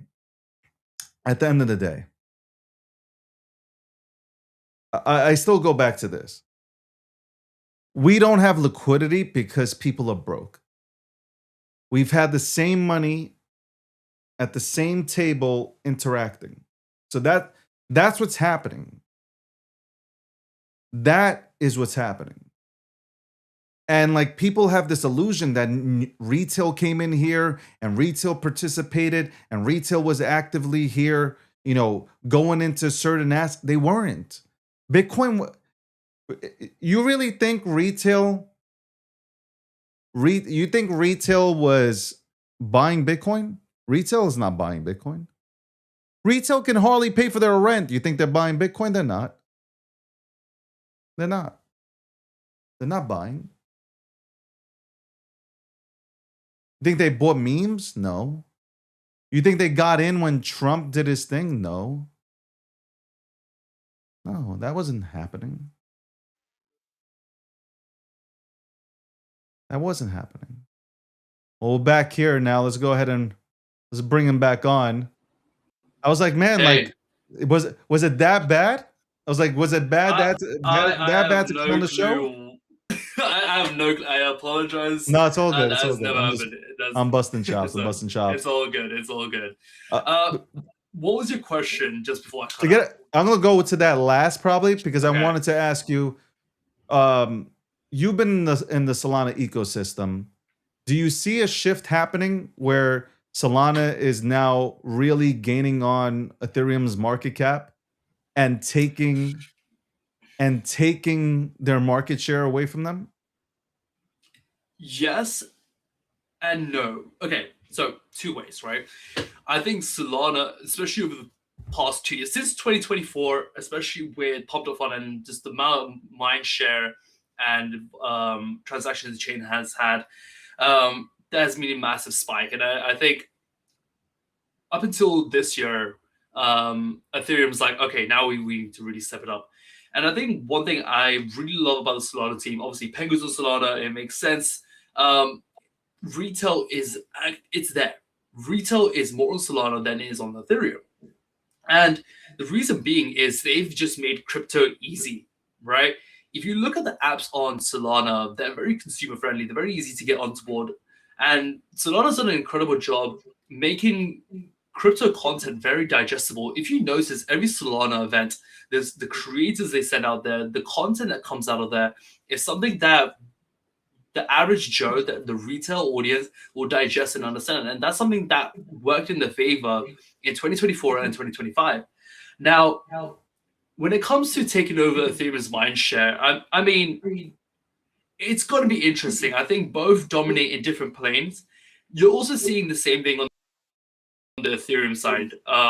Ethereum have hired this entire new team purely just for the media side of things, where now they're capturing their ecosystem. Obviously, it's also known for the L2s building on Ethereum.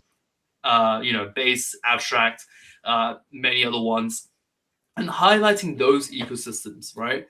So it's kind of like, you had Ethereum at the top, and they remained at the top, and then you had Solana really kind of just catching up, and I mean they're doing so many different things, right? You have Solana dipping in their toes into the AI side, the mobile side, the internet capital market side. There's so many different narratives to the point where Ethereum now has to play the same game, which they're starting to do so. So healthy competition is more beneficial for the industry overall. So yeah, it's going to be exciting to see how that plays out.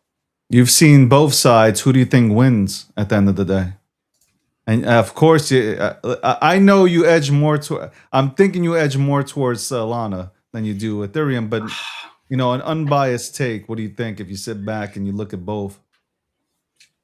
I love both for different reasons. So I think the collector side of me, and so with the NFTs, the digital art, the collector side, I think the fact that Ethereum has been around for so long, it has such a rich history. to go along with that. And I think the collectors really appreciate that. I think there is going to be a market where that is really relevant again. That the period, similar to the periods that we had in 2020 and 2021. I think the side that wins me over on the Solana side is more so on the consumer friendly side, where cost card, you pay with Solana instantly. I mean, how simple is that, right? You ask your friend for a bit of Solana instantly on the card, you pay for it, payment rails. I think just how fast and easy the chain is, it just makes life much easier. So there's two different sides that make sense, right, for two different purposes. I think overall where retail is going to lean into more right now is definitely on the Solana side. But I think we're going to see, I mean, even right now, Ethereum is dipping their toes into the AI side of things. And it's hard to say who's going to come out on top of this, I think. But ultimately, it's going to allow for a really good competition amongst the two. And you ask who wins? The consumer. The consumer is going to get the best products out of this just due to the fact that there is competition. So that's probably going to be the most exciting part. And my last question, I appreciate you joining. I really do. I wanted to get you on the program for a long time now. How's it working for Pudgy Penguins? I had Luca on here. I think Luca has done a phenomenal job, obviously, with Pudgy Penguins, building that entire brand. How is it, working and being a part of that organization? It's a blessing for sure. I think working at Igloo it is something that is a blessing, but also something that puts your limits to the test, right? And that is the nature of being in this industry. The state of the market, how it was last year, the year beforehand, each one's drastically different. And we've seen so many other brands and companies be at the top and also come down. So every day you've got to be on the cutting edge of understanding that things can go left or right very quickly, and how you position yourself to overcome it is so important. So not only has it allowed me to become a better person just due to being in that environment, but just seeing the success of the company, seeing the success of the IP, loved by millions across the globe, right? Being the fastest growing IP, from the simple things of being recognized from wearing like perhaps a Pudgy hoodie or a toy to someone sending a gift or a sticker. I mean, it just shows the success around the brand. And moments like that, it makes everything worth it, right? And that's ultimately our objective, right? We want to become the household name. We want to become the face of crypto. And that's how we're going to win. We're going to win because we have the hungriest team there is. So yeah, it's been the past couple of years have been a blur, but it has been a blessing for sure, and many more years to come. Before you go, they can say whatever they want about crypto. We can bitch and complain about the current market conditions and this, that, and the third. But at the end of the day, it's still a baby here. And you have such an amazing opportunity to just live out your dreams as long as you want to go out there and grind for it. So it's nice to see you, because I've seen you come up. It's nice to see you from where I've seen you to now, and hopefully, the sky's the limit. I saw that you put out a video like you want to level up your game and, take shit to the next level. I can appreciate that. And this space offers that. So seeing people say or suggest that they want to leave, why leave? Work harder. And I say this, and I don't say it ironically. I actually mean it. This is the greatest industry there is, right? And I know there's a lot of bullshit that happens, but like, it is something that I've seen it provide opportunities to people that it otherwise wouldn't have.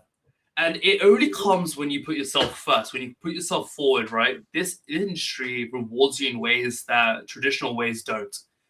And it is beautiful. I travel a lot to a lot of these events, meeting our community, meeting builders, meeting people who are shaping this industry forward.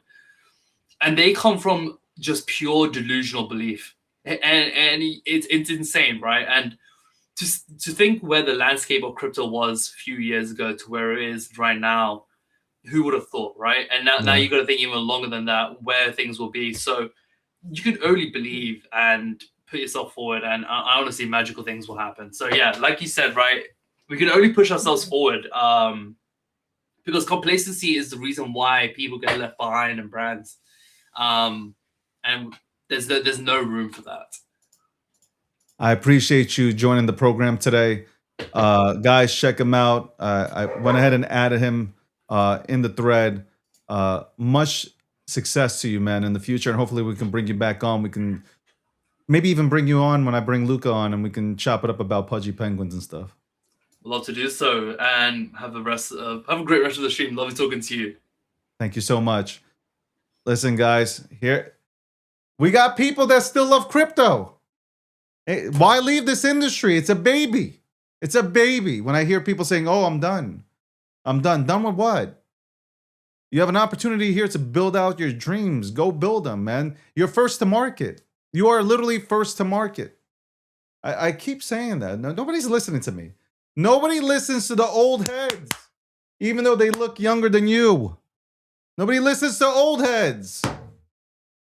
Anyway, welcome to the breakdown, episode 665, sponsored by Midnight. Also, welcome to our newer sponsors to the show, and there'll be more. But welcome to the DG brand. Okay, welcome to the DG brand. Cake Wallet, who I've been absolutely fond of for very long times, ever since they started building. Vic and that entire team. Shout out to the entire team. Seth also, all these guys building away, developing a fantastic wallet. Check out Cake Wallet, for real. Check out Cake Wallet. Also, Polymarket, obviously, Polymarket, top dog when it comes to prediction markets, the official prediction market sponsor of the DG brand. That's right. That is right. We got some cool shit happening, man. Some really dope shit happening. I appreciate, I can't say, there's so much I want to say, but I don't have enough time to say it. But I appreciate everybody. I appreciate my team. I appreciate everybody who works with me, all my partners, everybody. We'll do fantastic things in 2026.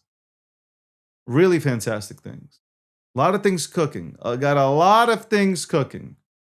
I say it, and it's like, I say this all the time. I say it all the time. I literally say it on every show, or every week during a show. I say, like, I'm cooking out here. Like, I am working nonstop. The show's over, I'm working. Like, I'm on a phone call. I'm planning stuff. Conferences, planning for that. There's a lot of things that I'm doing. And I appreciate, and I say this all the time, I appreciate everybody who continues to tune in every single day to the program. We've grown, right? We've grown. We got the TikTok audience now, which I got to give a shout out to. Respect to Twitter, but we have more of an audience, more viewership, and more viewership is going to come within the next 2 to 3 months. I already put it out there. I won't say it again. If you missed out, replay the show, you'll hear it. But we're working. We are working. I'm working. I said this. We are the new mouthpiece for finance. I am the new mouthpiece for finance, whether you like it or not. Period. Whether you like it or not. And also, obviously, I talk politics. What a combination. Crypto and politics, finance and politics. That's what I talk about. Tomorrow, we'll dive deeper into the Pam Bondi situation, which I didn't get to land my plane on. This is a 2-hour show, and we're 10 minutes over. We had 2 fantastic guests on. It was nice to chop it up with Sakasa again. I know Sakasa's out there. He's building things. He's always playing with the newest innovation out there. Somebody said I didn't call myself handsome today. I am absolutely, forget about it, just handsome. I'm gorgeous. I'm fucking gorgeous. I know crypto. I know politics. I got green eyes. I got white teeth. I got black hair. No receding hairline. Okay. Handsome. Energy. Okay. When I wasn't on here for 2 days, you guys had to watch other people talk. And what happened? You watched other shows and you all fell off your couch or you went to sleep. It was that boring. It was like watching C-SPAN. Now, some people get off on C-SPAN. That's like 1 out of 10 people. And people who get off on C-SPAN most likely don't have a personality.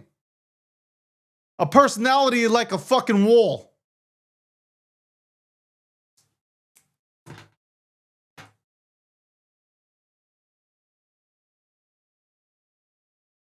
Y'all miss the energy.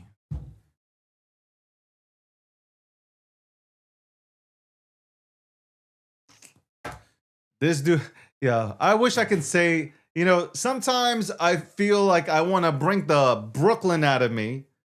Like this dude says something and I'm like, man, I don't want to say, I don't want to say nothing. I'm just not going to say nothing. I'm just going to be a good boy. I'm not going to say nothing. Comments are comments. Haters are welcome. I want more haters than I want fans. You guys already know this. And that's cliche. It might be cliche, but I want more haters. I want more people to dislike me. I want you to fucking motherfucker me, say the worst shit in the world about me. And I want you to tune in every single day to see me live at 12 p.m. Eastern Standard Time and motherfucker me and make up stories and just make up all types of bullshit. I want it all. I want it all. Because I love you. You might hate me, but you know what? I don't want to say you hate me. You don't hate me. You see me, and I'm everything you wanted to be. I'm everything you dreamed about. No Diddy with no baby oil. But you just weren't willing to go and chase your dream. A lot of you guys are probably more talented, but you don't have the effort.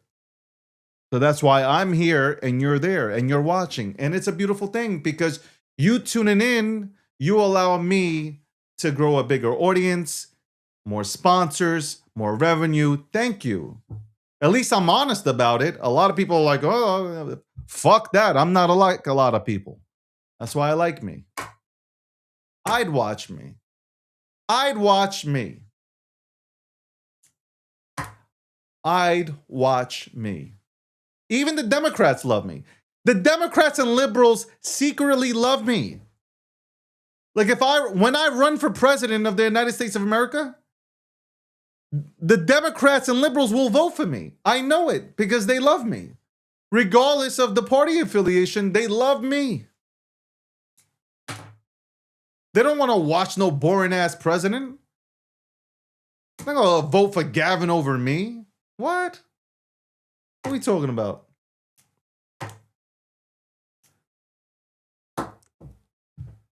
Anyway, we'll be right back right after this commercial break. What first got you excited about blockchains?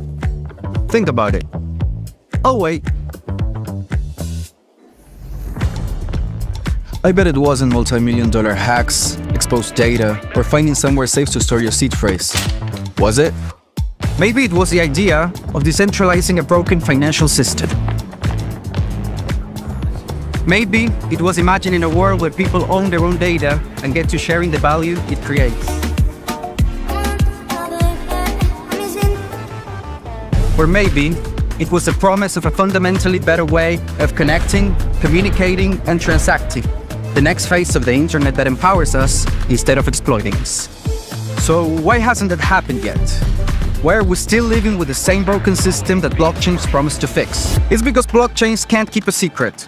Enabling open, transparent systems was only the first half of the challenge. For blockchains to really change the world, they also have to be able to protect our sensitive data when it matters. And that's why we built Midnight, to bring down the final barrier to mass adoption and unlock the full potential of the decentralized web. Let's build the internet we deserve, together.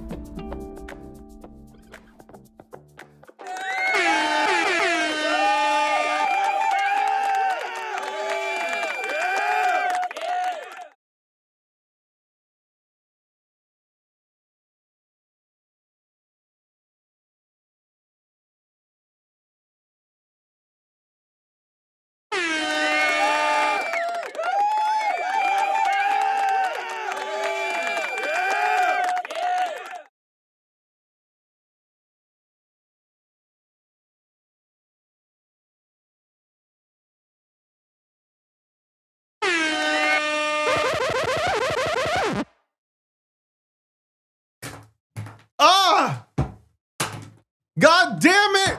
Again! Oh my god! And it was so good. I said I was reading the comments on TikTok. And a guy was like, I bet you he's not even born here. Motherfucker, you dickwad. I was born in Coney Island Hospital. Shout out to Coney Island Hospital. I was dropped 3 times. If anybody knows anything about Coney Island Hospital, I was dropped 3 times. 3 times on my head. And here I am. And you get to listen to me every single day. Okay? That's probably why I go off. Shout out to Brooklyn.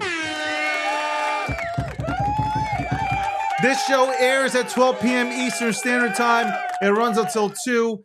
We have serious conversations. I can be serious, and then I can be a comedian, and then I can go ahead and raise hell. I don't know. It just happens live on a show. Okay? It could be live right on it, and it'll happen in a second. Yes. Anyway. I love you guys. It is 2:18. I hope you guys have a wonderful day and an even better tomorrow, as one of my great friends would say. And that is Big Unk, Big Unk, Big Unk. I'm out.